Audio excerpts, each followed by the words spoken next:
One of the best things about making the decision to slide into a time machine and go back 30 to 40 years to re-examine horror movies is having a chance to look at cult classics that I may have missed when they originally came out. When they initially were released to the audience, I may have overlooked it at the time because as a kid, I was slasher brain. That was my thing. That's where I gravitated. If it had a mask and a sharp weapon, I was seated, might have gone and seen it twice or three times at the movie theater. And take a look at Jaws. We just talked about Jaws.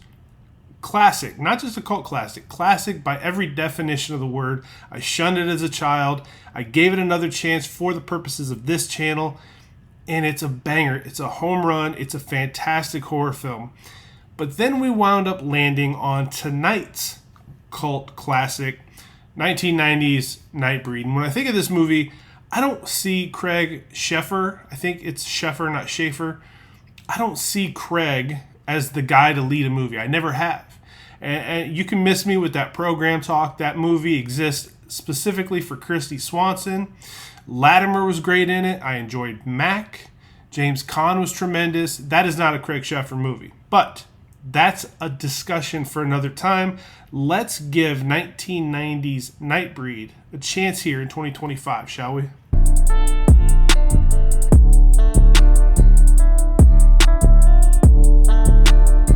Looking back on this now that I've watched it all the way through, from start to finish, this movie should have been heavy on my playlist. This is the kind of movie when I was a kid that I was into. I mean, these stories about quests and secret cities and heroes and battles between good and evil and good, evil, and more evil.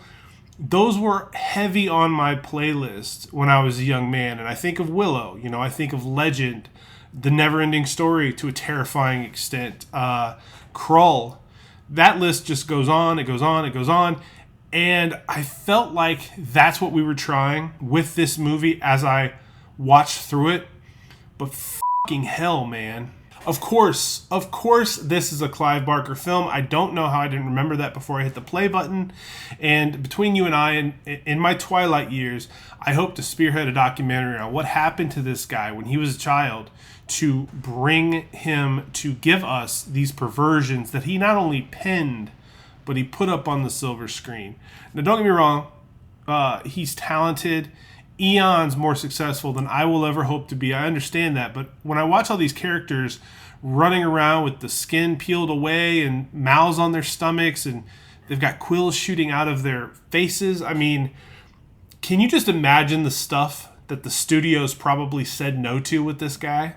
Now, the beginning of this movie, many cave paintings and weird images of crazy beasts that lead us into the opening credits. It's a cheesy set. There's a dream of somebody being chased by a group of monsters. That somebody just happens to get out past the gate, so they're safe, I guess. And then we get Boone, the character of Boone, played by Craig Sheffer. He wakes up from this dream only to have his girlfriend mount him, which, if you're going to wake up from a nightmare, that's probably about as good a way as you can wake up from a nightmare. So this whole thing is set in Calgary, which is a major red flag because those goddamn Canucks up there are not right in the head. They put maple syrup on everything. They're not to be trusted. And we see a guy in this film at the onset of the film named Dr. Decker, played by David Cronenberg. Now, Boone is in his care. Dr. Decker is looking over Boone.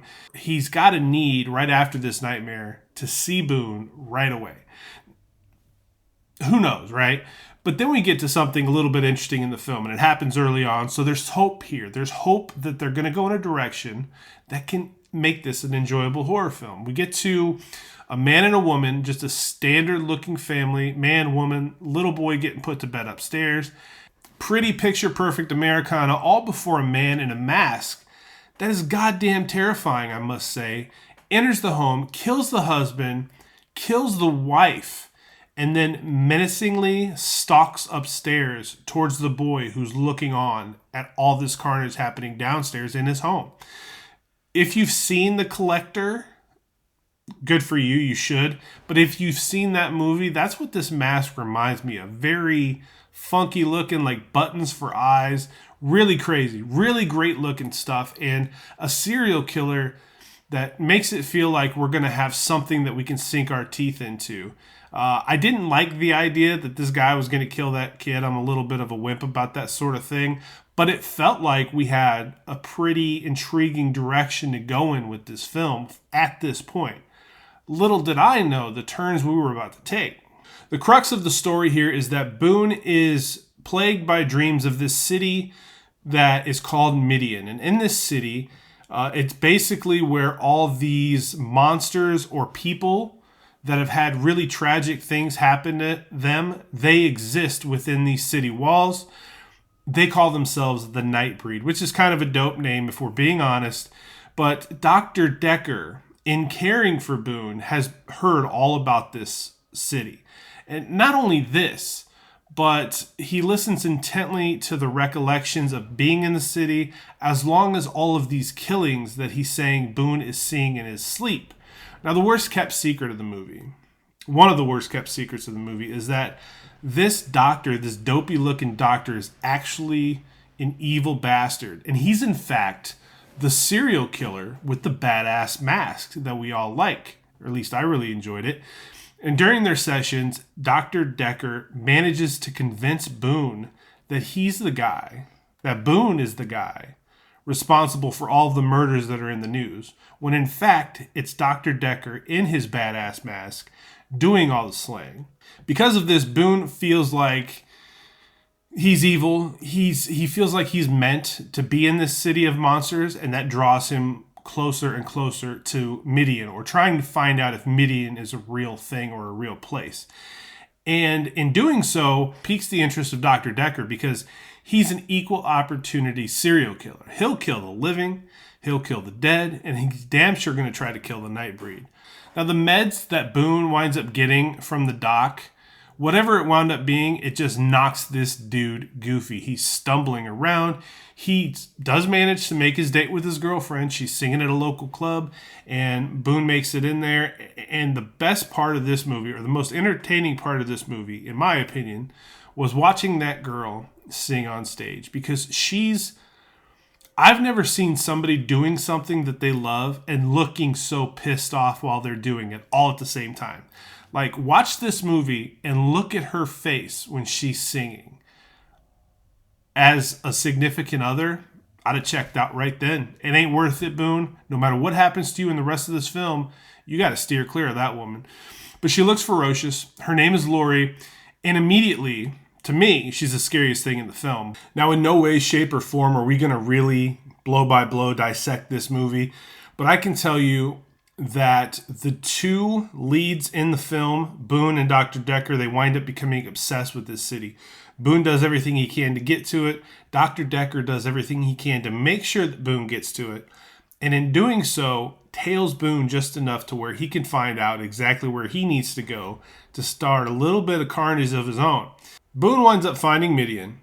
He's not welcomed at all by the people in Midian, but somehow he still winds up getting killed, and he's resurrected as a member of the Nightbreed. And this is where we find out basically that he is Neo from the Matrix as it relates to that world. He's the chosen one, and with the war that Decker is directing their way with law enforcement in tow towards Midian, they're going to need him. Lori, on the other hand, being the haunting, frustrated, angry girlfriend that she is, she's not too happy about the fact that Boone is in Midian.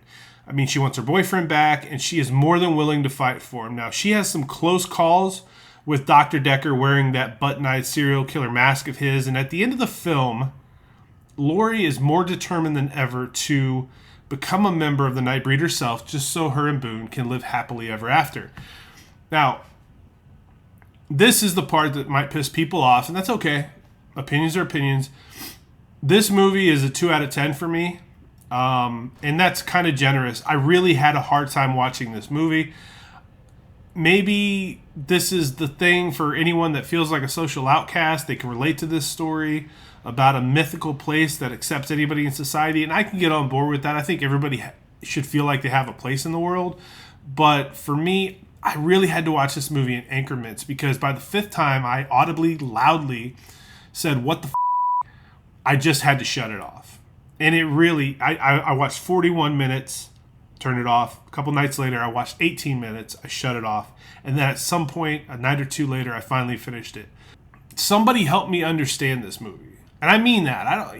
We don't have to argue about it. Just help me understand what is so cult classic-ish about this film. I would love that. Now, the town of Midian itself, it looked like a collection of Cenobites. Did I say that? Cenobites? Why am I saying Cinnabon? Cenobites from Hellraiser. Unique designs for sure, but man, I felt like I needed a shower as soon as I watched this movie. It just wasn't for me.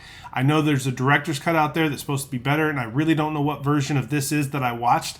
Either way, I will never watch another version of it. Maybe this was a cool concept back in the day, but it got way too weird, way too fast, never got back its balance. The serial killer twist caused me to perk up, but then it fell apart almost instantly, right? And I'm sorry. Again, I'm not trying to anger anybody. If you like this movie, good for you. It's not for me. If you're a fan, let's have some dialogue about it. What am I missing? Like, seriously, let me know. I'm not kidding. I would love to get a better understanding of the film because there are a lot of people that really recommended this. There are a lot of people that like this. I mean, comment on it after you subscribe, and let's have some dialogue. I'm open to having my horizons broadened a little bit, and when it comes to Clive Barker, you gotta have a little bit of ground to make up. So I'm always up for the talk. That being said, this is Aging Gracefully. I am Matthew Essex. I appreciate you listening to me ramble about Nightbreed. Subscribe to the channel. Hang out with me. I'll see you on the other side.